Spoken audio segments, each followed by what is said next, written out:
Mason Pettis explains that he planned to become a lawyer, but dropped out of law school after 1 year to enlist in the U.S. Army because he did not want a stereotypical life. After he performed well in training and was selected for Special Forces, he fell in love with his wife Jenny and had a daughter Casey. On a mission in Palonia, South America to kill dictator Juan Venegas, Mason's team is killed, and he is badly injured, forcing him to return home and restart his law career. Years later, Mason and Jenny have fallen into a rut in their suburban lives. Mason is visited by his former boss, Sebastian Earle, who now runs a private security firm, CDI, Contract Defense Initiatives. Sebastian offers Mason a job to protect a journalist traveling to Palonia to interview Venegas. Mason is hesitant because he blames Venegas for the death of his comrades. Still, Sebastian convinces him to accept by offering a $20,000 payment. Mason does research on Claire Wellington, an award-winning journalist who was disgraced after a fact-checking scandal. Jenny and Mason fight, and Mason agrees to move out of the house.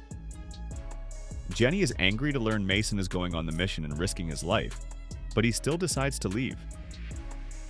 Mason meets Claire and they fly to Palonia. Claire explains that Venegas has never agreed to an interview until now, so this is an opportunity for her to rebuild her career. Venegas picks Claire and Mason up at the airport.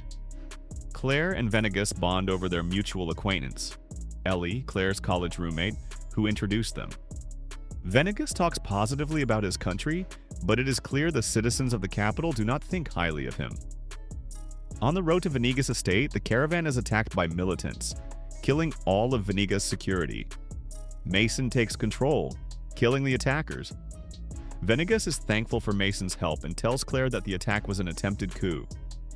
However, Mason wants to leave the country. Claire is adamant they stay to cover the story.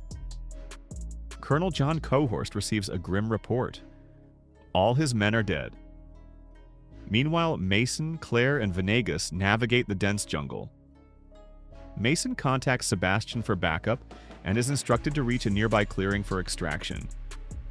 During this time, Venegas calls his nephew, Jorge Vasquez, only to discover that Jorge orchestrated the assassination attempt in a bid to seize the presidency for himself.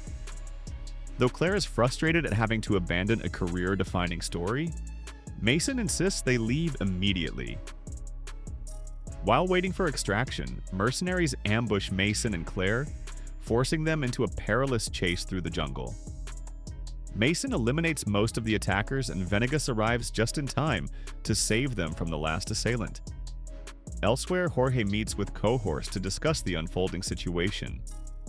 Cohorst warns that his clients are displeased that Venegas is still alive and threatens to kill Jorge if he fails to complete the mission.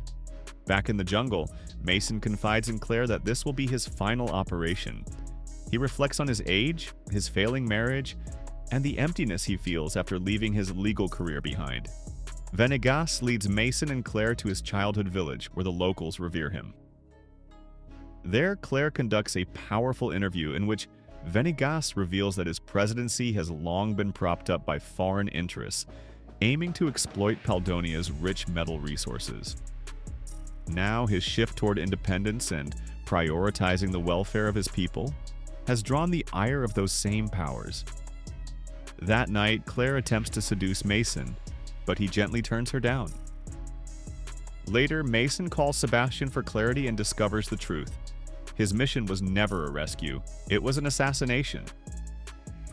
Jorge altered the plan, and Sebastian reveals that Cohorst and a group of South Africans are moving to seize control of Palonia's natural resources. Cohorst and his men storm the village, forcing Mason, Claire, and Venegas to flee on horseback. During the pursuit, Mason and Venegas manage to escape, but Claire is captured.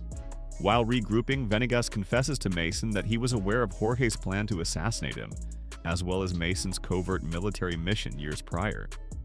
He explains that Mason's men weren't killed by his forces, but by friendly fire from rival contractors.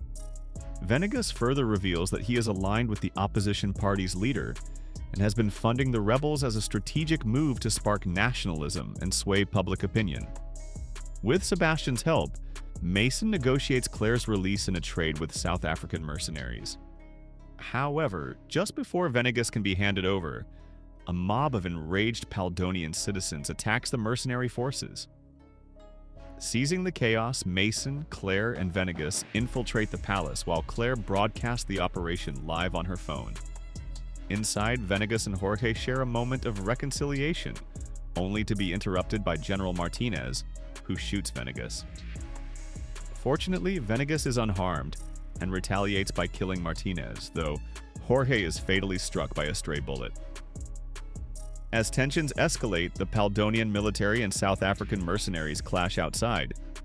Venegas delivers a powerful speech that rallies the national forces to his side, sparking an all-out battle. While Claire continues streaming the conflict, Mason engages Cohorst in a brutal fight. During the confrontation, Cohorst reveals that he was the one responsible for the deaths of Mason's men. Claire intervenes just in time, knocking Cohorst unconscious and saving Mason's life. Mason then takes on the remaining mercenaries until Sebastian arrives with reinforcements, ultimately driving the South Africans out of the country. The world watches in awe as news networks broadcast Claire's footage and report on the uprising. In the aftermath, Venegas steps down from the presidency and announces that Palonia will hold its first free election. He pledges significant investment in healthcare and education for the people. Mason returns home, reuniting with Jenny and Casey. To his surprise, he learns that Venegas has gifted him $5 million. With his mission behind him and a renewed sense of purpose, Mason chooses to focus on what matters most: his family.